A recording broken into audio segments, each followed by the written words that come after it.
जय हिंद साथियों, स्वागत है आपका self study classes with Sumit Jain YouTube channel में।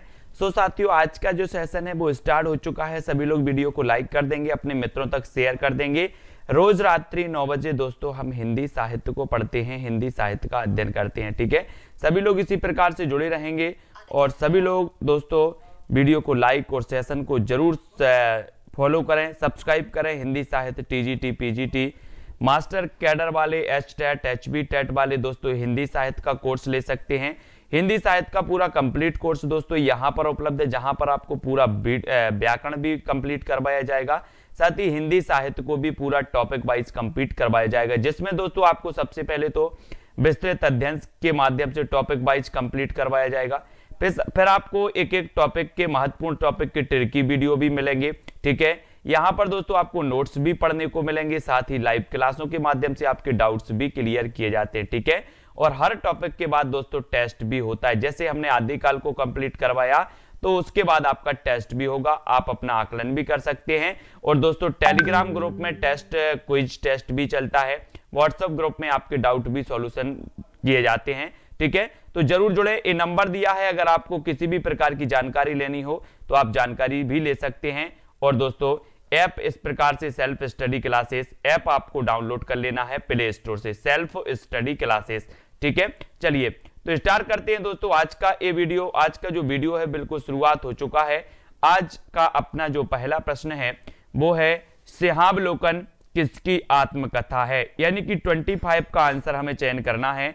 सिंहावलोकन किसकी आत्मकथा है? महादेवी वर्मा की, यशपाल की, नागार्जुन की, या फिर हरिवंश राय बच्चन की। अच्छा, एक चीज बताना दोस्तों, यहां पर आया सिंह, यहां पर क्या आया? सिंह। और सिंह का जंगल में यश होता कि नहीं होता, जल्दी से बताना है। सभी लोग बताएंगे। प्रिंस राज जी, सिंह का जंगल में यश होता है कि नहीं होता? बोले सर जंगल का राजा होता है सिंह, और यहां पर आया सिंहावलोकन, और सिंह का जंगल में बहुत यश होता है। यश होता है तो ये जो सिंहावलोकन आत्मकथा है वो किसकी मानी जाएगी? यश होता है तो यशपाल की मानी जाएगी। ठीक है, यशपाल की आत्मकथा दोस्तों सिंहावलोकन है। सिंह का बोले सर यश होता है, सिंह का यश होता है क्योंकि वो पाल होता है जंगल का, है ना, तो यशपाल। ठीक है, 3 भागों में प्रकाशित हुई, और जिसका प्रथम भाग प्रकाशित हुआ 1951 में, द्वितीय 52 में, और तृतीय 55 में। अब देखो यहां से कैसे क्वेश्चन बनेगा, आपसे पूछा जाएगा कि सिंहावलोकन आत्मकथा किसकी, आप बताओगे यशपाल की। ये कितने भागों में प्रकाशित हुई? तो 3 भागों में प्रकाशित हुई, 1951, 52 और 55 में। ठीक है, फिर आपको बताना यशपाल की आत्मकथा दोस्तों याद रख लेना, यशपाल की आत्मकथा सिंहावलोकन है। बोले सर सिंह का क्या होता है कविता जी? सिंह का होता है यश बहुत होता है। ठीक है, ये आपको याद रख लेना है। फिर मेरा जीवन प्रवाह किसकी आत्मकथा है? मेरा जीवन प्रवाह किसकी आत्मकथा है? 27 दोस्तों इसका उत्तर आपको बताना है। मैं जब तक आपको बता देता हूं, अभिषेक कुमार जी, अरविंद्र जी, राजेंद्र जी, वैशाली शर्मा जी, मेरा जीवन प्रवाह है। बोले सर मेरा जीवन प्रवाह तो अच्छा चल रहा था, लेकिन अचानक क्या हो गया? वियोग हो गया, है ना। मेरे जीवन का प्रवाह बहुत अच्छा चल रहा था, लेकिन अचानक वियोग हो गया। वियोग हो गया तो मेरा जीवन प्रवाह में वियोग आ गया। क्या आ गया? वियोग। मेरा जीवन प्रवाहमय था, प्रवाह अच्छा चल रहा था, लेकिन क्या हो गया? वियोग हो गया। तो इसके लेखक वियोगी हरि होंगे कि शांति प्रिय द्विवेदी? बोले सर मेरे जीवन प्रवाह में वियोग हो गया, वियोग, तो वियोगी हरि की आत्मकथा है, यानी बी नंबर आपका बिल्कुल सही हो जाएगा। वियोगी हरि की आत्मकथा मेरा जीवन प्रवाह 1948 में प्रकाशित हुई, और इसमें समाज के निम्न वर्ग का मार्मिक वर्णन किया गया। यानी कि प्रश्न 28 का आंसर आपको बताना है। हरिवंश राय बच्चन की आत्मकथा कितने भागों में प्रकाशित हुई है साथियों? हरिवंश राय बच्चन की आत्मकथा कितने भागों में प्रकाशित हुई है? पिंकी शर्मा जी हमें बताना है। दिग्विजय सिंह जी, हरिवंश राय बच्चन की आत्मकथा कितने भागों में प्रकाशित हुई है?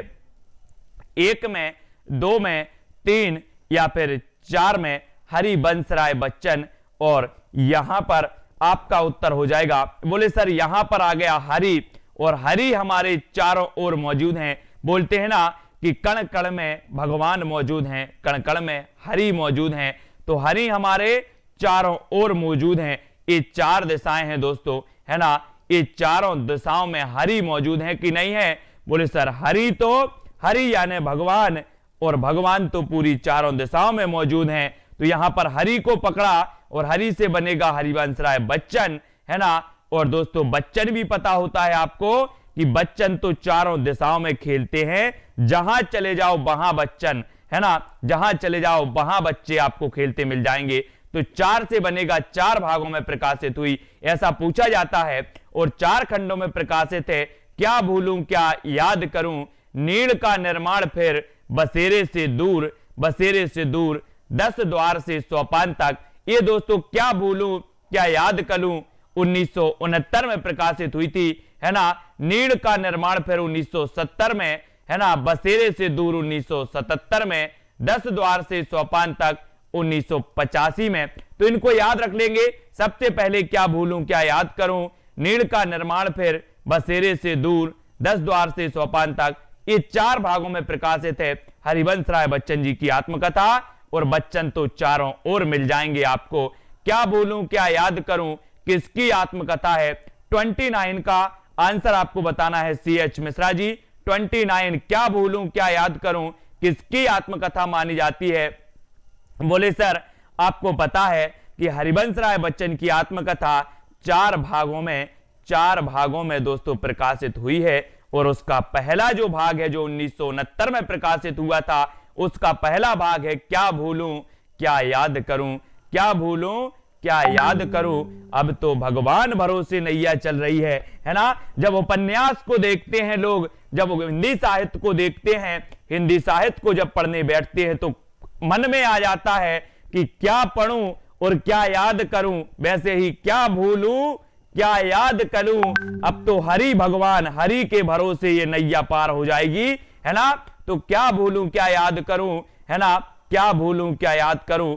कुछ समझ में नहीं आ रहा, अब तो भगवान ही हैं, हरि ही है जो कर दे, जो कुछ कर दे। तो हरि से हरिवंश राय बच्चन, है ना। डॉक्टर हरिवंश राय बच्चन की कीर्ति क्या भूलूं क्या याद करूं किस विधा में लिखी गई दोस्तों, ये किस विधा में लिखी गई ये भी आपको बतानी है। प्रश्न क्रमांक 30 का उत्तर। और आपको पता है कि बोले सर डॉक्टर हरिवंश राय बच्चन की कीर्ति क्या भूलूं क्या याद करूं, इसकी जो विधा मानी जाती है वो आत्मकथा विधा मानी जाती है, यानी डी नंबर आपका बिल्कुल सही हो जाएगा। क्या भूलूं क्या याद करूं किस विधा की रचना है? तो भूलना नहीं मेरे मित्रों, ये आत्मकथा विधा की रचना है। इनमें से कौन सी कृति आत्मकथा विधा में है? तो ये कई बार पूछा जाता है, क्या भूलूं क्या याद करूं, ये आत्मकथा विधा की रचना मानी जाती है। और बी नंबर आपका बिल्कुल सही हो जाता है। मेरी जीवन यात्रा, मेरी जीवन यात्रा, इसके रचनाकार कौन है, ये आत्मकथा किसकी है, ये भी आपको बताना है। ये मेरी जीवन यात्रा दोस्तों जानकी देवी बजाज ने भी लिखी है, जानकी देवी बजाज ने भी लिखी है। बोले सर मेरे जीवन की यात्रा बजाज गाड़ी से प्रारंभ हुई थी, तो जानकी देवी बजाज की भी इसी शीर्षक से है मेरी जीवन यात्रा आत्मकथा। और राहुल सांकृत्यायन की भी इसी शीर्षक से है मेरी जीवन यात्रा, मेरी जीवन यात्रा। राहुल सांकृत्यायन और जानकी देवी बजाज, और मेरी जीवन यात्रा बजाज गाड़ी से प्रारंभ हुई तो जानकी देवी बजाज की भी हो जाएगी। और दोस्तों राहुल सांकृत्यायन की आत्मकथा 1946 ईस्वी में प्रकाशित हुई और ये 5 खंडों में प्रस्तुत हुई है। बोले सर मेरी जीवन यात्रा राहुल सांकृत्यायन जी की आत्मकथा है और मेरी जीवन यात्रा 5 खंडों में बट गई, मेरी जीवन यात्रा 5 खंडों में बट गई। एक तो बोले सर बचपन आया, दूसरी जब हम 12वीं 13वीं पढ़ रहे थे, 12वीं पढ़ रहे थे, है ना, फिर जवानी आई, और फिर दोस्तों बोले हम युवा अवस्था में पहुंच गए और फिर वृद्ध हो गए। इस प्रकार से मेरी जीवन की जो यात्रा है वो 5 खंडों में बट गई, 5 खंडों में बट गई। बोले सर ये 5 उंगली देख लो मेरी जीवन यात्रा की, ये 5 उंगली हैं, तो 5 खंडों में बट गई। और राहुल सांकृत्यायन की आत्मकथा का नाम क्या है? तो राहुल सांकृत्यायन की आत्मकथा का नाम है मेरी जीवन यात्रा, सॉरी मेरी जीवन यात्रा, कंफ्यूज नहीं होना, मेरी जीवन यात्रा। बी नंबर आपका बिल्कुल सही हो जाएगा। और ये हमेशा पूछा जाता है क्वेश्चन, इसको दोस्तों याद कर लेना है ना, याद ना आए तो रोज क्लास देख लेना है। कस्तूरी कुंडल बसे, कस्तूरी कुंडल बसे आत्मकथा के लेखक कौन है? कस्तूरी कुंडल बसे। ये किसकी आत्मकथा मानी जाती है? दोस्तों एक चीज बताना है कि कश्मीर साइड में, कश्मीर साइड जो होती है अपनी जम्मू कश्मीर साइड है, यहां पर हिमालय क्षेत्र में कस्तूरी मृग पाए जाते हैं। और कस्तूरी जो मृग होते हैं ये कस्तूरी को अपना मित्र बना के रखते हैं। ये कस्तूरी इनके पास होता है, इनका खुद मित्र होता है कस्तूरी, लेकिन ये ढूंढते फिरते हैं पूरे जंगल में, है ना। कस्तूरी की इन्हें बात आती रहती है और ये पूरे जंगल में कस्तूरी की खोज करते रहते हैं। लेकिन एक कस्तूरी तो इनका मित्र होता है, कस्तूरी तो इनका मित्र होता है। तो कस्तूरी कुंडल बसे, कस्तूरी कुंडल बसे मैत्रेयी पुष्पा, है ना। पुष्पा याद रख लेना, मैत्रेयी पुष्पा। या फिर ऐसे याद करो, कुंडल, कुंडल आया है तो कैसे याद करोगे? बोले पुष्पा के कुंडल बहुत अच्छे हैं, पुष्पा के कुंडल बहुत अच्छे हैं, पुष्पा के कुंडल बहुत अच्छे हैं। तो यहां पर आया कुंडल और यहां पर आया पुष्पा। तो पुष्पा के कुंडल कैसे हैं? अच्छे हैं। बोले सर तो मैत्रेयी पुष्पा की कस्तूरी कुंडल बसे, कस्तूरी कुंडल बसे 2002 में। और आपको पता है दोस्तों जब हम कुंडल पहनते हैं, कान में कुंडल पहनते हैं, तो बोले सर एक नहीं पहनते, हम 2 कुंडल पहनते हैं। 2 कितने पहनते हैं? 2। तो 2002 की ये मानी जाएगी, 2002 की। याद रख लेना, मैत्रेयी पुष्पा कृत आत्मकथा है शीला झुनझुनवाला कृत आत्मकथा। कुछ कही कुछ अनकही, कुछ कही कुछ अनकही, कुसुम अंचल कृत आत्मकथा जो कहा नहीं गया, एवं गोपाल प्रसाद व्यास कृत आत्मकथा कहो व्यास कैसी कही। तो इनको याद रखना है, इनको दोस्तों याद करना है। झुनझुन वाला, झुनझुन वाला आपको पता है, अगर मैं आपको झुनझुन बजा दूं, झुनझुन बजा दूं तो आपको कुछ समझ में आएगा और कुछ समझ में नहीं आएगा। आपने दोस्तों जिगर फिल्म देखी होगी, जिगर फिल्म। जिगर फिल्म में क्या होता है? वो पायल बजाती है, पायल, पायल बजाती है, झुनझुन करती है। तो कुछ कही कुछ अनकही, कुछ कही कुछ अनकही सी रह जाती है झुनझुन बजाने में, कुछ कही कुछ अनकही। और कुसुम अंचल की, कुसुम अंचल की कौन सी है? जो कहा नहीं गया। दोस्तों जो आपसे कहा ना जाए, जो आपसे कहा ना जाए वो क्या कर लेना, क्या करते हैं लोग? जो कहा नहीं जाता है वो कुसुम लेकर जाते हैं। बोले मैं आज कुसुम लेकर जा रहा हूं, फूल लेकर जा रहा हूं, मुझसे कहा नहीं जाता, मैं कुसुम दे दूंगा, कुसुम। तो जो कहा नहीं गया कुसुम अंचल, जो कहा नहीं गया कुसुम के माध्यम से कह देंगे, कुसुम अंचल, अंचल, ठीक है। और दोस्तों कहो व्यास कैसी कही, ये गोपाल प्रसाद व्यास की आत्मकथा। इनको याद रखेंगे, थोड़ा थोड़ा 5% याद हो जाएगा और बाकी तो याद होगा ही। आत्मकथाएं और उनके लेखक देखो, सहचर समय अमृता पीतम, सहचर समय अमृता पीतम, कस्तूरी कुंडल बसे, कस्तूरी कुंडल बसे, है ना। यहां पर युग में सही है बताना, सही है कौन सा है? तो सही है कौन सा है जल्दी से बताना है। और सही है टुकड़े टुकड़े दास्तान अमृतलाल नांगर। ये सहचर समय ये तो है नहीं, कस्तूरी कुंडल बसे ये तो मैत्रेयी पुष्पा का है ना। घर की बात ये भी नहीं है ना। तो टुकड़े टुकड़े दास्तान अमृतलाल नांगर, टुकड़े टुकड़े दास्तान अमृतलाल नांगर, है ना, अमृतलाल नांगर। अगर दोस्तों मैं आपको अमृत दे दूं, अभी अमृत दे दूं, इस गिलास में अमृत दे दूं, तो आप लोग अभी लड़ोगे और टुकड़े टुकड़े में इस अमृत को बांट दोगे। बोले आधा टुकड़ा मेरा, आधा टुकड़ा मेरा। तो टुकड़े टुकड़े दास्तान, टुकड़े टुकड़े दास्तान अमृतलाल नांगर। मैंने अगर आपको अमृत दे दिया तो आप टुकड़े टुकड़े में बांट दोगे इसको। तो टुकड़े टुकड़े दास्तान अमृतलाल नांगर की आत्मकथा है, इसको याद रख लेंगे। सहचर है समय के लेखक हैं रामदरस, रामदरस मिश्र। अब एक चीज बताना दोस्तों, एक चीज बताना, आपने सुना होगा, आपने सुना होगा, क्या सुना होगा कि सहचर है समय, सहचर है समय यानी कि बहुत अच्छा है समय, बहुत अच्छा है समय। बोले क्यों है अच्छा? बोले मैंने राम के दरस किए थे। सहचर है समय, क्यों है सहचर? इसलिए है कि मैंने राम के दरस किए थे। तो राम के दरस करोगे तो समय भी सहचर होगा। तो सहचर है समय रामदरस मिश्र। कस्तूरी कुंडल बसे, कुंडल बोले पुष्पा के कुंडल, पुष्पा के कुंडल तो मैत्रेयी पुष्पा। घर की बात, घर की बात गुरुदत्त, घर की बात गुरुजनों को नहीं बताना है, गुरुदत्त को नहीं बताना है है ना। घर की बात गुरुदत्त को नहीं बताना है। घर की बात किसे नहीं बताना है? गुरुदत्त को नहीं बताना है। इनको याद रख लेना। फिर अगला क्वेश्चन आपको बताना है कि सन 42 के संस्मरण इनमें से किस लेखक की संस्मरणात्मक कृति मानी जाती है, ये आपको बताना है। सभी लोग बताएंगे। उत्तर क्या हो जाएगा सोनू सिंह जी? सन 42 के संस्मरण इनमें से किस लेखक की संस्मरणात्मक कृति है? सन 42 के संस्मरण सभी लोग बताएंगे। सन 42 के संस्मरण इनमें से किस लेखक की संस्मरणात्मक कृति मानी जाती है? और 42 के संस्मरण दोस्तों, सन 42 के संस्मरण श्री राम शर्मा है ना, इसको याद रखो। सन 42 के संस्मरण श्री राम शर्मा। बोले सर श्री राम शर्मा 42 के हो गए, 42 साल के हो गए। श्री राम शर्मा कितने साल के हो गए? तो 42 साल के हो गए श्री राम शर्मा। तो श्री राम शर्मा सन 42 के संस्मरण है श्री राम शर्मा, है ना। याद रखो सन 42 के संस्मरण के लेखक श्री राम शर्मा जी हैं। और इनके अन्य संस्मरण हैं वे जीते कैसे हैं, वे जीते कैसे हैं, है ना। बोलती प्रतिमाएं हिंदी साहित्य के क्षेत्र में संस्मरण आधुनिक काल की विधा मानी जाती है। बोलती प्रतिमाएं, बोले किसकी बोलती प्रतिमाएं? बोले सर हम श्री राम के दर्शन गए और उनकी प्रतिमा देखी तो ऐसा लग रहा था जैसे बोलती हो प्रतिमा।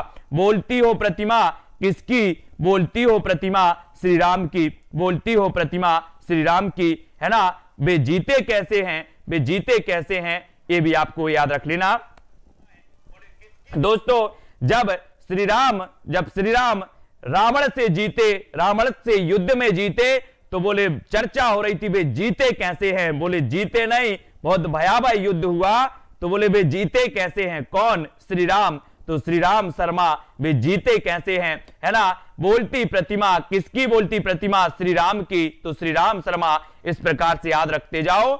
और दोस्तों याद तो होगा, याद तो करना पड़ेगा, है ना। कृष्णा सोबती द्वारा लिखित संस्मरण कृति कौन सी है? कृष्णा सोबती दोस्तों ये बताना है। कृष्णा सोबती द्वारा लिखित संस्मरण कृति किसकी है? हम हसमत। कौन सी कृति है? हम हसमत स्मृतियों का शुक्ल पक्ष, सुधियां उस चंदन के बन की, संस्मरण और श्रद्धांजलियां। और उत्तर क्या हो जाएगा? कृष्णा सोबती क्या संस्मरण कौन सा है? कृष्णा सोबती का संस्मरण बताना है। और आपको पता है, बोले सर जब हम कृष्ण के बारे में बात करते हैं, गोपियों के बारे में करते हैं, तो हम हंसते बहुत हैं, हम हंसते बहुत हैं। बोले हम हसमत, है ना। याद रख लेना, हम हसमत ये दोस्तों कृष्णा सोबती क्या संस्मरण माना जाता है। याद रखो इसको। कृष्णा सोबती की अन्य कृतियों में शामिल है सूरजमुखी अंधेरे के, दिलो दानिश, जिंदगी नामा, ए लड़की, है ना। और दोस्तों समय सरगम, मित्रों मरजानी, जैनी मेहरबान से हैं, इनको याद रखो। बादलों के घेरे, डार से बिछड़ी, यारों के यार, तीन पहाड़, इनको याद रखना है। फिर कुछ आप बीती, कुछ जग बीती संस्मरण, कुछ जग बीती संस्मरण के लेखक कौन है? बनारसी दास चतुर्वेदी, राम वृक्ष बैनीपुरी, भारतेंदु हरिश्चंद्र, या फिर बद्री नारायण चौधरी प्रेमघन। आपको बताना है कुछ आप बीती और कुछ जग बीती। बोले सर भारत के लोग जब एक साथ मिलते हैं, कहां पर? भारत के लोग जब एक साथ मिलते हैं और चर्चा करते हैं, तो कुछ आप बीती और कुछ जग बीती सुनाते हैं। जैसे हमारे जितने भी मित्र हैं, अगर इनको एक ग्रुप में जोड़ दिया जाए, या 5 लोग, भारत में क्या होता है 5 लोग अगर एक साथ खड़े हो गए, तो वो क्या कहेंगे? आज मैंने क्लास पढ़ी थी, बहुत अच्छी लगी थी सर की क्लास, है ना। और कुछ जग बीती, कुछ जग की भी बता देंगे कि यार प्रधानमंत्री जी ने एक घोषणा कर दी है। तो कुछ आप बीती, कुछ जग बीती कहां के लोग सुनाते हैं? बोले सर भारत के लोग सुनाते हैं। तो कुछ आप बीती, कुछ जग बीती जो संस्मरण है, वो बनारसी दास का होगा कि भारतेंदु हरिश्चंद्र का होगा?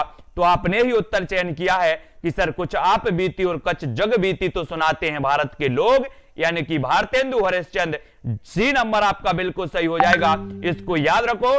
कवि बचन सुधा में सन 1876 में प्रकाशित एक कहानी कुछ आप बीती कुछ जग बीती प्रथम मौलिक कृति मानी जाती है। दोस्तों इसको याद रखोगे। फिर अगले क्वेश्चन की ओर बढ़ते हैं। कुछ आप बीती कुछ जग बीती कहां के लोग सुनाते हैं? बोले सर हमारे भारत के लोग तो सुनाते हैं कुछ आप बीती और कुछ जग बीती, है ना। कुछ आप बीती कुछ जग बीती किस विधा की रचना है? तो विधा भी आपसे कभी कभी पूछ लिया जाता है और उत्तर आपका क्या हो जाएगा प्रश्न क्रमांक 4 में। और 4 में आपका बिल्कुल सही आंसर क्या हो जाएगा? Education vision Uttarakhandi. और उत्तराखंडी साहब जी कुछ आप बीती कुछ जग बीती किस विधा की रचना है? तो बोले सर ये संस्मरण है। क्यों संस्मरण है? क्योंकि जब व्यक्ति आपकी बीती सुनाता है तो वो उसे संस्मरण कहा जाता है। बोले मैं वहां गया था, वहां पर एक सुंदर यात्रा की मैंने, है ना। तो कुछ आप बीती सुनाता है तो उसे संस्मरण कहा जाता है और ये संस्मरण विधा की रचना है। याद हो कि ना याद हो दोस्तों ये किसकी रचना है? और मैंने आपको कई बार बताया है कि आपने देखी होगी घातक फिल्म। घातक फिल्म देखी है और घातक फिल्म में सनी देओल साहब रहते हैं और उनका नाम रहता है दोस्तों क्या? काशीनाथ। क्या रहता है? काशीनाथ रहता है। किसका? सनी देओल का नाम रहता है काशीनाथ। बोले काशीनाथ तुम्हें याद हो कि ना याद हो तुम कल से मेरी गिरफ्त में काम करोगे। सुना है आप लोगों ने डायलॉग की नहीं सुना है? तुम्हें याद हो कि ना याद हो, वो कुछ और बोलता है लेकिन काशीनाथ याद हो कि ना याद हो कल से तुम मेरी गिरफ्त में काम करोगे। तो याद हो कि ना याद हो ये संस्मरण कीर्ति किस लेखक की हो जाएगी? ये संस्मरण कीर्ति किसकी होगी? काशीनाथ सिंह की होगी। हमने डायलॉग से याद किया। बोले सर घातक फिल्म जो है उसमें सनी देओल से बोलते हैं, क्या बोलते हैं? काशीनाथ तुम्हें याद हो कि ना याद हो कल से तुम मेरी गिरफ्त में काम करोगे। तो काशीनाथ सिंह का ये संस्मरण है, इसको याद रखोगे। और दोस्तों रेखाएं बोल उठी, रेखाएं बोल उठी किसने लिखा? रेखाएं बोल उठी रेखा चित्र किसने लिखा? ये भी आपको बताना है। और साथियों आपको पता है कि जो हाथ की रेखाएं होती हैं, बोले सर हाथ की रेखाएं सत्य बोलती हैं। सत्य बोलती कि असत्य बोलती? जल्दी से बताओ सभी लोग। हाथ की रेखाएं कैसा बोलती हैं? सत्य बोलती हैं कि असत्य बोलती हैं? बोले सर हाथ की रेखाएं तो सत्य बोलती हैं। तो रेखाएं बोल उठी, क्या बोल उठी? सत्य बोल उठी। सत्य तो देवेंद्र सत्यार्थी। रेखाएं बोल उठी, क्या बोल उठी? रेखाएं सत्य बोल उठी। बोले सर देवेंद्र सत्यार्थी, यानी ये नंबर आपका बिल्कुल सही हो जाएगा, देवेंद्र सत्यार्थी, है ना। और बोले रेखाएं तो सत्य बोलती हैं, इसको याद रखोगे दोस्तों। और ये क्या है? ये रेखा चित्र माना जाता है, इसको भी याद रख लेना है। और दोस्तों यहां पर जब हम आते हैं, आगे बढ़ते हैं, इनको थोड़ा थोड़ा सा याद करते जाओ। और जब याद हो जाता है तो आपको दोस्तों अगर इस प्रकार की क्लास आप बहुत सारी चाहते हैं और आप चाहते हैं किसी प्रकार के से सर हमें क्लास मिल जाए, तो आप ऐप को डाउनलोड कर लेना। सेल्फ स्टडी क्लासेस ऐप को डाउनलोड कर लेना, जहां पर आपके पेड कोर्स रखा है दोस्तों। बच्चों की फरमाइश पर पेड कोर्स रखा है और बच्चों की फरमाइश पर ही सबसे कम फीस इसकी 1200 रुपए फीस रखी है अभी हाल में, है ना। 30 तारीख तक, 30 नवंबर तक बच्चों की फरमाइश पर ही ये फीस रखी है सबसे कम। और पेड कोर्स आया है तो self study classes app download कर लेना। और देवेंद्र सत्यार्थी के संस्मरण का नाम है रेखाएं बोल उठी, क्योंकि रेखाएं कैसे बोलती हैं? सत्य बोलती हैं। माटी की मूर्तें नामक रेखा चित्र किसने लिखा दोस्तों? अब एक चीज बताना, आप लोग देखते हैं दोस्तों, हम बहुत सारी चीजें देखते हैं और जगह जगह पर देखते हैं। आपने देखा होगा कि अगर वृक्ष लगा है तो बहुत सारे लोग क्या करते? वृक्ष के नीचे माटी की मूर्तें स्थापित कर देते हैं और उसकी पूजा करने लगते हैं। तो माटी की मूर्तें कहां स्थापित होती हैं? वृक्ष के नीचे कि सुमित्रानंदन पंत?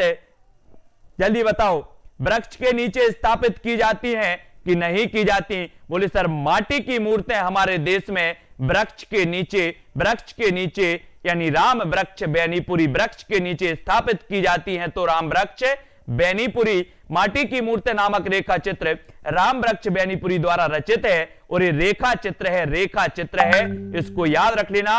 और इनका लाल तारा, गेहूं और गुलाब इनके दोस्तों रेखा चित्र माने जाते हैं। अब अगला क्वेश्चन आपसे पूछा गया कि गेहूं और गुलाब की रचना विधा क्या है? तो रचना विधा यहां से पूछा गया। तो अपन ने पढ़ा है कि गेहूं और गुलाब का सर बोले चित्र बहुत बनाए हैं, गेहूं और गुलाब के चित्र बहुत बनाए हैं। तो ये दोस्तों रेखा चित्र होगा। गेहूं और गुलाब के क्या बनाए हैं, चित्र बनाए हैं, तो रेखा चित्र। और ये किसका होगा, तो ये दोस्तों आपने देखे होंगे, गेहूं का भी वृक्ष देखा है, गुलाब का भी वृक्ष देखा है। बोले सर गेहूं और गुलाब के तो वृक्ष होते हैं, वृक्ष होते हैं, मान लो कि वृक्ष होते हैं, तो गेहूं और गुलाब ये जो रेखा चित्र है ये आपको बताना है कि राम वृक्ष बैनी का पुरी का होगा या फिर कन्हैयालाल प्रभाकर का होगा। बोले सर गेहूं और गुलाब के तो वृक्ष होते हैं, तो राम वृक्ष बैनीपुरी, राम वृक्ष बैनीपुरी। लाल तारा किस विधा है, की विधा क्या है, लाल तारा की विधा क्या है, सभी लोग बताएंगे लाल तारा की विधा क्या है। और आपको पता है ये जो उत्तर है आपका, लाल तारा का हमें क्या बनाना है, लाल तारा का बोले सर हमें चित्र बनाना है, चित्र बनाना है। तो ये लाल तारा रेखा चित्र होगा या कहानी होगी, लाल तारा का हमें क्या बनाना है, चित्र बनाओगे कि कहानी बताओगे। बोले सर हम लाल तारा का तो चित्र बनाएंगे, चित्र बना दो जरा लाल तारा का, है ना। इस प्रकार से बोले लाल तारा का चित्र बन गया, तो ये रेखा चित्र है। माटी की मूर्तें, माटी की मूर्तें दोस्तों किस विधा की रचना है, और आपको पता होगा कि माटी की मूर्तें हो या मूर्त कोई भी हो, हम राम भगवान का चित्र बना देते हैं, मूर्तों का चित्र बना देते हैं, है ना। तो मूर्ति जो होती हैं उनका चित्र बनाते कि नहीं बनाते, बोले सर हम मूर्ति का तो चित्र बनाते हैं। तो ये माटी की मूर्तें, माटी की मूर्तें वृक्ष के नीचे स्थापित कर देते हैं लोग, तो राम वृक्ष बैनीपुरी का ये रेखा चित्र माना जाएगा। तो लाल तारा माटी की मूर्तें, है ना, और दोस्तों गेहूं और गुलाब ये रेखा चित्र हैं राम वृक्ष बैनीपुरी के, इनको याद कर लेना। माटी की मूर्ति के लेखक कौन है, तो कई बार पूछा गया राम वृक्ष बैनीपुरी साहब का, इनको भूलना नहीं है, इनको याद करना है, ठीक है। फिर आगे बढ़ जाते हैं, यहां आ जाते हैं दोस्तों बनारसी दास चतुर्वेदी। बनारसी दास चतुर्वेदी के रेखा चित्र है तो कौन सा है, ये बनारसी दास जैन वो अलग हैं दोस्तों जिन्होंने प्रथम आत्मकथा लिखी थी, अर्ध कथानक। ये बनारसी दास चतुर्वेदी अलग हैं, जिनका जो रेखा चित्र माना जाता है, इनका एक रेखा चित्र भी रेखा चित्र है इनका, और सेतु बंद भी है, इसको याद रख लेना। बोले रेखा चित्र किसका है, रेखा चित्र किसका है, तो आप बता देना बनारसी दास का किसका है, बनारसी दास का रेखा चित्र है, बनारसी दास का रेखा चित्र याद रख लेना। और दोस्तों सेतु बंद भी है, सेतु बंद भी इन्हीं का रेखा चित्र है बनारसी दास का, ठीक है। सभी लोग एक बार लाइक जरूर कर देना। और रेखा चित्र और सेतु बंद बनारसी दास चतुर्वेदी के रेखा चित्र माने जाते हैं, इनको याद कर लेना। और अगले क्वेश्चन की ओर बढ़ जाते हैं। बोले अमिट रेखाएं के संस्मरण या रेखा चित्रकार कौन है दोस्तों, अमिट रेखाएं बताना है। और दोस्तों एक चीज बताना कि जो सत्य की रेखाएं होती हैं वो कैसी होती हैं, बोले सर सत्य की रेखाएं कभी मिटती नहीं है, सत्य की रेखाएं अमिट होती हैं, सत्य की रेखाएं अमिट होती हैं।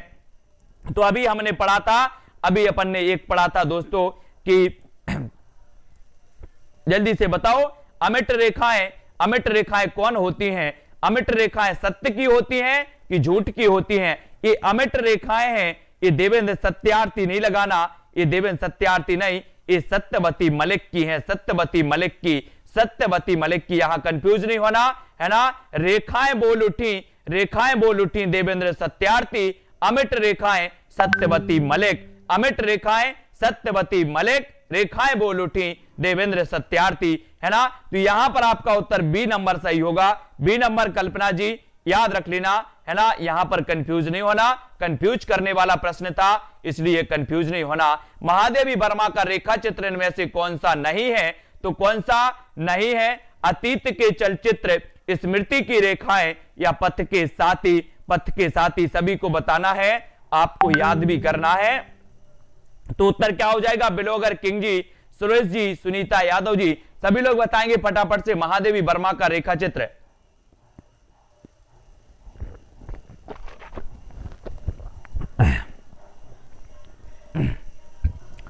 तब आपका बिल्कुल सही आंसर हो जाएगा महादेवी वर्मा का रेखा चित्र है, पथ के साथी भी है, अतीत के चलचित्र भी है, स्मृति की रेखाएं भी हैं, यानी डी नंबर आपका बिल्कुल सही है, डी नंबर आपका बिल्कुल सही हो जाएगा दोस्तों। और अगला क्वेश्चन है निम्न में से कौन सी रचना रेखा चित्र है? तो कौन सी रेखा चित्र मानी जाती है? तो जल्दी से बताओ, रेखा चित्र कौन सी मानी जाती है? पथ के साथी, श्रृंखला की कड़ियां, यामा, या फिर दीप शिखा? दीप शिखा, ये भी आपको बताना है। और आपको पता है कि पथ के साथी ने रेखा खींची थी, जो आप रामायण में देखते हो। बोले सर राम, लक्ष्मण और सीता ये सभी पथ के साथी थे, है ना? जहां भी जाते थे साथ में जाते थे, पथ के साथी थे। और एक पथ के साथी लक्ष्मण जी ने भी रेखा खींची थी, रेखा खींची थी। तो ये रेखा चित्र है, कौन सा है दोस्तों? पथ के साथी। पथ के साथी क्या है? रेखा चित्र। बोले सर पथ के साथी ने रेखा खींची थी। पथ के साथी ने क्या खींची थी? लक्ष्मण रेखा, वो भी पथ के साथी थे, है ना? ये भी पथ के साथी रेखा चित्र है। स्मृति की रेखाएं, रेखांकन की रचनाकार कौन है? स्मृति की रेखाएं बताना है प्रश्न क्रमांक 17 में। और 17 में आपका बिल्कुल सही आंसर क्या हो जाएगा? संजय यादव जी, मिनी पांडे जी, कांति उइके, CH मिश्रा और दीपे जी। इसका सही उत्तर होगा स्मृति की रेखाएं महादेवी वर्मा। स्मृति की रेखाएं महादेवी वर्मा, यानी बी नंबर आपका बिल्कुल सही हो जाएगा। बोले सर स्मृति की रेखाएं महादेवी वर्मा, ठीक है, इसको याद रखेंगे,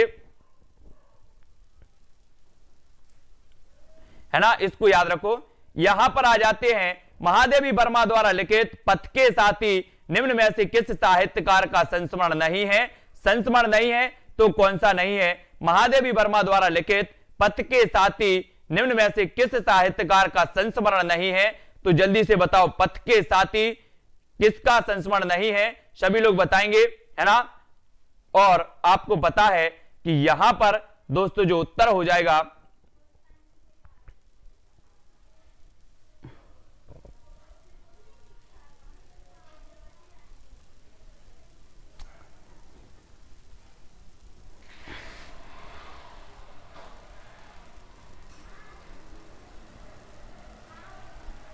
तो यहां पर उत्तर दिया है दोस्तों अयोध्या से उपाध्याय हरिऔध।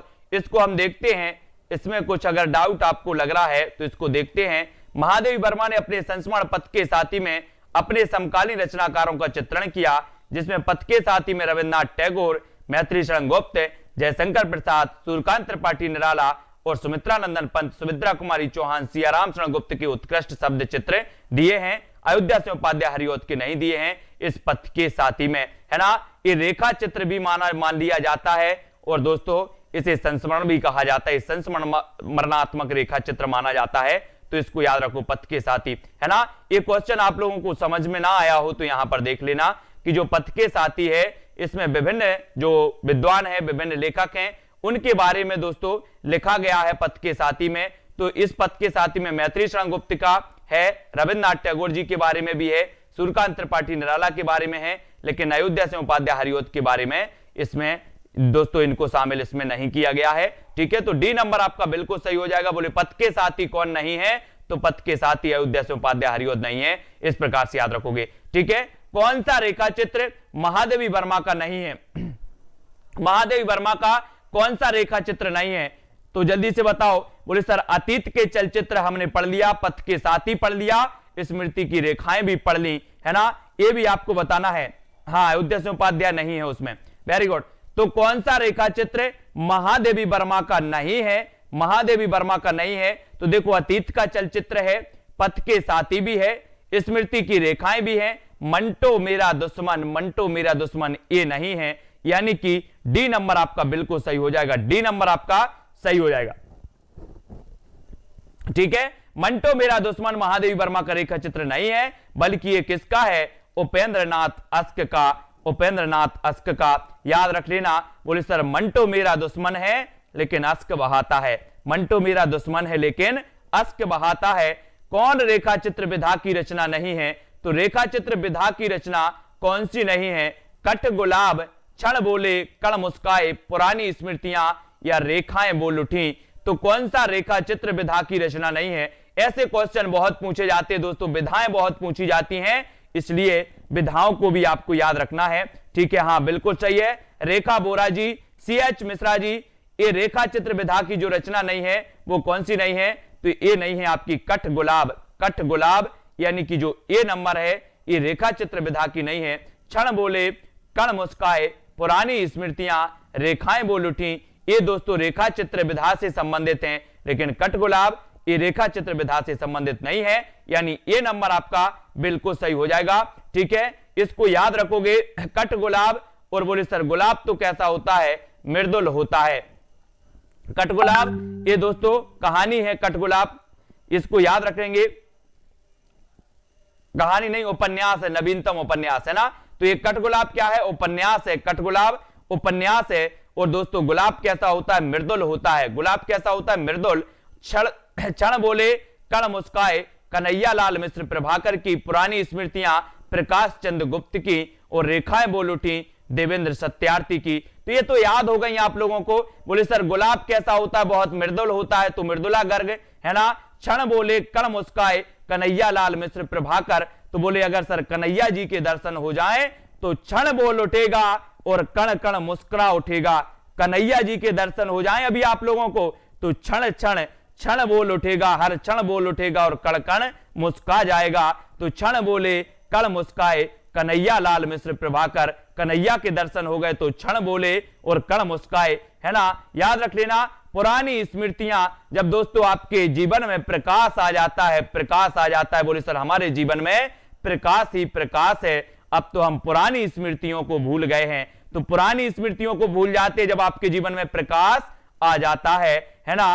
और दोस्तों रेखाएं बोल उठी देवेंद्र सत्यार्थी, इनका उपन्यास है, इसको याद रखो। इनका दोस्तों रेखाएं बोल उठी, इनका रेखा चित्र है देवेंद्र सत्यार्थी जी का, इसको याद रखोगे। महावीर प्रसाद द्विवेदी द्वारा रचित संस्मरण कौन सा नहीं है, ये वही महावीर प्रसाद द्विवेदी हैं साथियों जिन्होंने आदिकाल को बीज बपन काल कह दिया। बोले सर महावीर भगवान ने अहिंसा के बीज बोए, महावीर भगवान ने अहिंसा के बीज बोए, तो महावीर प्रसाद द्विवेदी ने आदिकाल को बीज बपन काल कह दिया। क्या कह दिया, बीज बपन काल कह दिया, है ना। इस प्रकार से आदिकाल का नामकरण भी मैंने पूरा नामकरण याद करवाया है ट्रिक से, एक एक नामकरण किसने नामकरण किया है वो ट्रिक से याद करवाया है ना। और महावीर प्रसाद द्विवेदी द्वारा रचित संस्मरण नहीं है तो कौन सा नहीं है, बोले सर इधर उधर इधर इधर की बातें, इधर उधर की बातें या इधर इधर की बातें कर लो, तो बोले महावीर के सामने इधर उधर की बातें नहीं चलती, है ना। तो इधर उधर की बातें ये नहीं है। अनुमोदन का अंत, सभा की सदस्यता, विज्ञानाचार बसु का विज्ञान, ये इनके संस्मरण है द्विवेदी जी के। और द्विवेदी जी 1900 ईस्वी में सरस्वती पत्रिका, 1903 ईस्वी में सरस्वती पत्रिका के संपादक बने थे दोस्तों, है ना। आपको पता है सरस्वती पत्रिका के बारे में 4 शब्द याद रख लेना है कि सरस्वती पत्रिका का प्रकाशन हुआ था दोस्तों, कब हुआ था, 1900 में हुआ था। और इसके जो संस्थापक थे वो चिंतामणि घोष थे, प्रथम संपादक थे श्याम सुंदर दास, है ना। और 1903 में इसके संपादक बने थे महावीर प्रसाद द्विवेदी, है ना। कौन सा संस्मरण रेखा चित्र विधा की रचना नहीं है, तो कौन सा संस्मरण रेखा चित्र विधा की रचना नहीं है ये बताना है। रेखा चित्र विधा की रचना कौन सा नहीं है, तो बोले सर पदम पराग तो है, अतीत के चलचित्र है, माटी की मूर्तें हैं, लेकिन ये ज्योति बेहग जो है ये नहीं है, यानी डी नंबर आपका बिल्कुल सही हो जाएगा। पदम पराग दोस्तों, पदम पराग ये पदम सिंह शर्मा का माना जाता है। अतीत के चलचित्र महादेवी वर्मा, है ना, माटी की मूर्तें, राम वृक्ष बेनीपुरी, और ये संस्मरण रेखा चित्र हैं, संस्मरणात्मक रेखा चित्र माने जाते हैं ये। लेकिन ज्योति बेहग ये शांति प्रिय द्विवेदी का सुमित्रा नंदन पंत पर लिखी आलोचनात्मक पुस्तक है ज्योति बेहग। ज्योति बेहग श्री राम शर्मा की बोलती प्रतिमा रचना की विधा क्या है, श्री राम शर्मा की बोलती प्रतिमा की जो रचना विधा है वो विधा कौन सी है दोस्तों, रेखा चित्र है, संस्मरण है, आत्मकथा है या फिर जीवनी है। आप इसे क्या बोलेंगे, बोले सर श्री राम शर्मा, है ना, श्री राम शर्मा।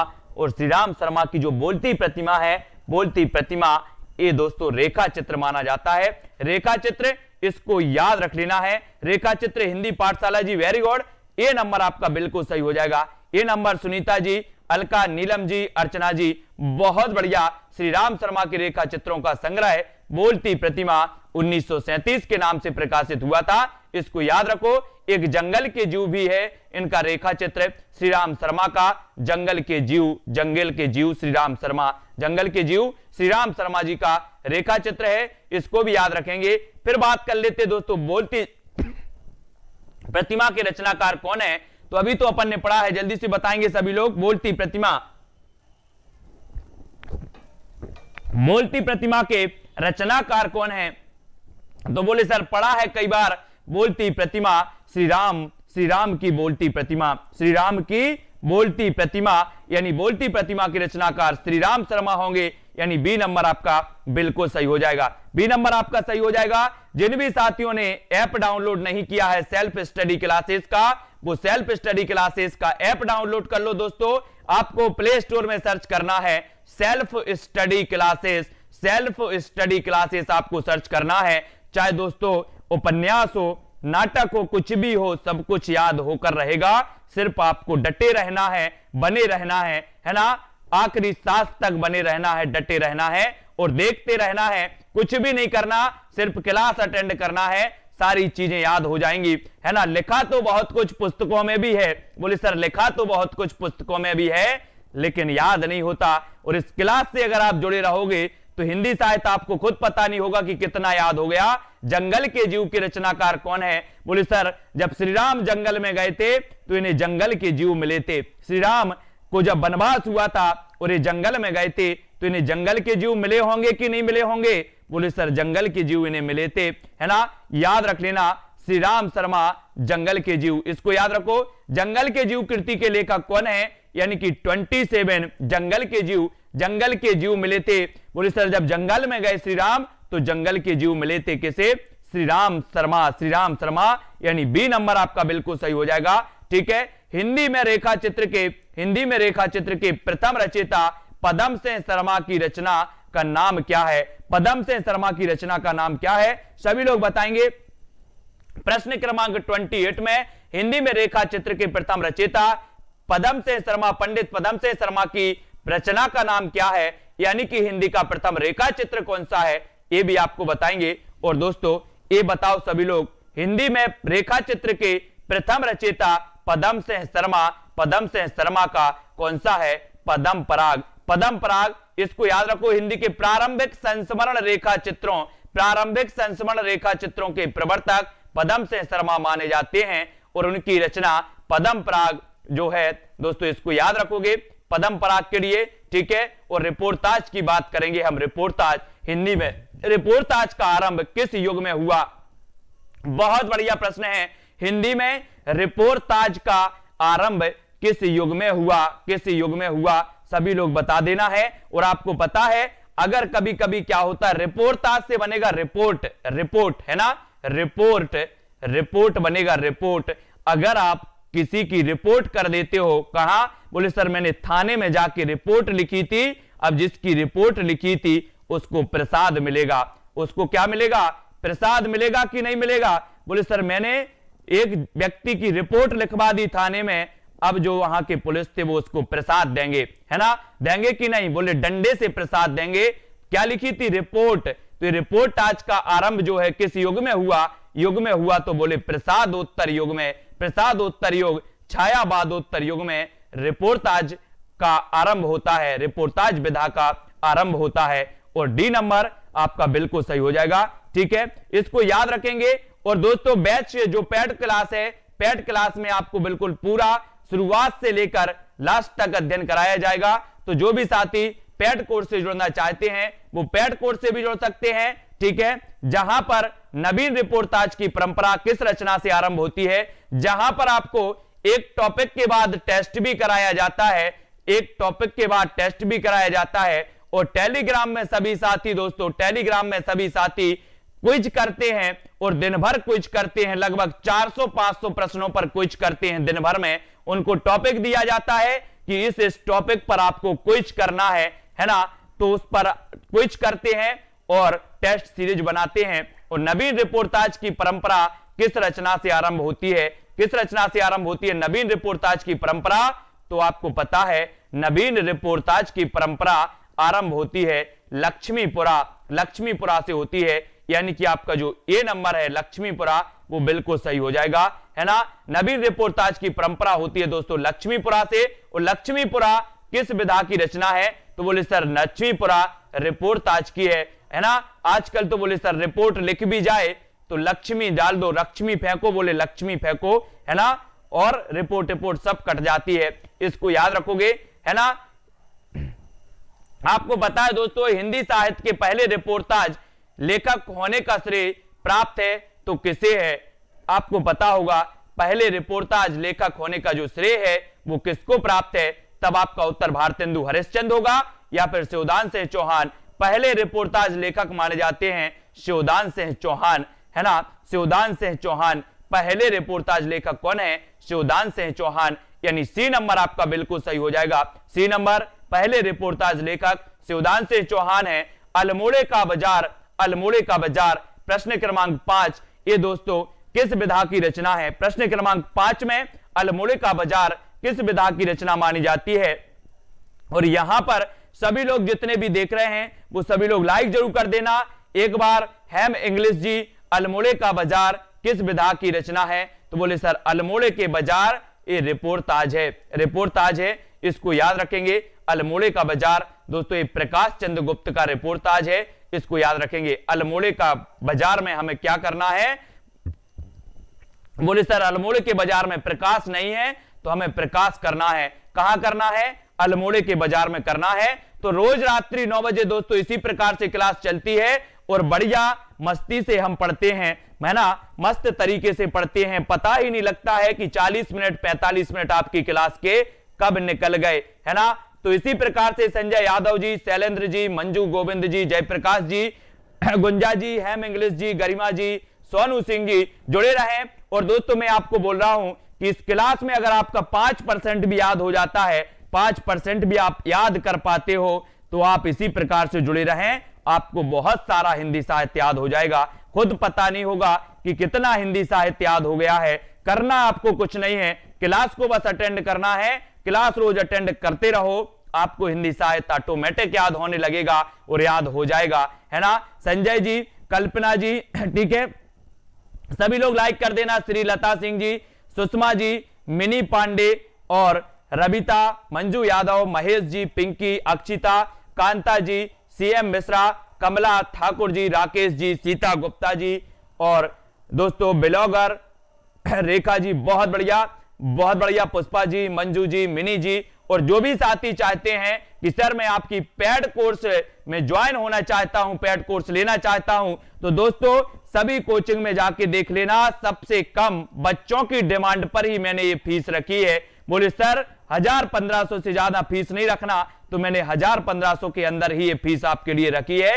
हिंदी साहित्य का संपूर्ण कोर्स, हिंदी व्याकरण का संपूर्ण कोर्स, ठीक है, जहां पर विस्तृत अध्ययन, तिरकी वीडियो, नोट्स, लाइव क्लास, हर टॉपिक के बाद टेस्ट, सब कुछ एक जगह आपको मिलने वाला है, ठीक है। तो पढ़ते रहिए और बढ़ते रहिए, अपने एग्जाम की तैयारी करते रहे, यूकी वाले हों, है ना, या फिर मास्टर कैडर वाले हों, रक्षित जी, गुंजे, वीरेंद्र जी, श्वेता जी, एजुकेशन, रचना जी, है ना, गरिमा जी, सीमा जी, सानू जी और सतीराम जी, रचना जी, बबली कश्यप जी, जय लक्ष्मी शुक्ला, सुनीता यादव जी, सभी को धन्यवाद। मंजू यादव, सचिन मिश्रा जी, गुंजा जी, मधुराज यादव जी, सुषमा मौर्य जी, है ना, सुनील वर्मा जी। दोस्तों बने रहें, वीडियो को सभी लोग लाइक कर देना और इसी प्रकार मस्ती से पढ़ो और बढ़ते चलो। गीता शर्मा, है ना, रुचि रावत जी, कांति जी, सिमी जी, रश्मि जी, निशा कुमारी, राजकुमार जी, नर्मदा कोठरिया, यश रत्ती जी और पूनम जी, अर्चना, ममता जी, कल्पना, ब्लॉगर, नर्मदा, मंजुला, दया जी, ज्योति जी, पूनम और गरिमा, लक्ष्मी, विद्या जी, डीपी यादव, सुषमा जी और रेखा दुबे जी, सोनू सिंह जी, अंजू जोशी, है ना, वैशाली जी, जयप्रकाश, दिव्या जी, सभी को धन्यवाद। पलो जी, सीमा जी, नर्मदा, हेमलता जी, इंदु जी, सीमा, मिनी पांडे जी, शिल्पी शुक्ला, गुड़िया जी और दोस्तों सतीराम, संजय जी, सभी को धन्यवाद। पूनम जी, सुमन जी, इसी प्रकार से सिमी जी बने रहें और पढ़ते रहें। विमलेश जी, है ना, ब्लॉगर, लक्ष्मी गुप्ता जी, सुनीता, हरीश जी, दर्शन और सुलेखा जी, पूनम, अभिषेक जी, संजय उइके, नीतू जी, सभी को बहुत बहुत धन्यवाद। दीक्षा यादव, सभी लोग लाइक जरूर करिएगा और इसी प्रकार से दोस्तों पढ़ते रहिए, बने रहें। Sunil Tiwari ji, mini Pandey ji, app download सभी लोग कर लेना। सेल्फ स्टडी क्लासेस का ऐप डाउनलोड प्ले स्टोर से अभी करना है ना। और वहां पर दोस्तों आपके फ्री वीडियो भी कुछ उपलब्ध हैं और पेड कोर्स भी आपको वहां पर उपलब्ध है। सतीराम ब्रिजी है ना, रविता रावत, सुमन कश्यप जी, ठीक है, सभी लोग दोस्तों, हरिओम जी, गरिमा जी, ठीक है, सविता, मनदीप जी, धर्मवीर जी, कुमारी हेमा जी, अजय कुमार जी, कल्पना जी और नर्मदा, दीपक जी, बास्के, शुभम जी, बहुत बढ़िया। तो इसी प्रकार से असिस्टेंट प्रोफेसर की तैयारी कर रहे हैं, बहुत बढ़िया शुभम जी, है ना। गायत्री जी, भवानी जी, नीलम जी, राखी शर्मा जी, संतोष केवट जी, सभी को धन्यवाद। साथियों वीडियो को लाइक कर देना और रोज 9 बजे अपनी ये क्लास होती है। और साथियों जिसको भी जुड़ना है पेड कोर्स से तो सेल्फ स्टडी क्लासेस डाउनलोड कर लें और इसकी जानकारी के लिए आप मुझे कॉल भी कर सकते हैं। नीचे नंबर चल रहा है, ठीक है, नीचे नंबर से आप कभी भी जब भी आपको लगे व्हाट्सएप पर मैसेज भी डाल सकते हैं, व्हाट्सएप ग्रुप से भी जुड़ सकते हैं, नीचे लिंक दी है डिस्क्रिप्शन में, ठीक है। लीना व्यास, सिमी जी, है ना, सीमा देवी जी, रवि सिंह जी और राम मूरत जी, सभी को धन्यवाद। साथियों आप लोग इसी प्रकार से आगे बढ़ते रहें, अपनी तैयारी की जो है निश्चित करें, अपनी तैयारी को बहुत अच्छा बनाए। सविता जी, अरविंद जी, है ना, और उसका मैं भी सहभागी बनूं, ऐसे में आपको निरंतर एक नई नई ट्रिक के साथ, नए नए दोस्तों मस्ती के साथ अपन याद कर लेते हैं। सुनीता यादव और रतिराम जी, नर्मदा जी, सभी को धन्यवाद दी दोस्तों। आज के वीडियो के लिए बस इतना ही। जय हिंद।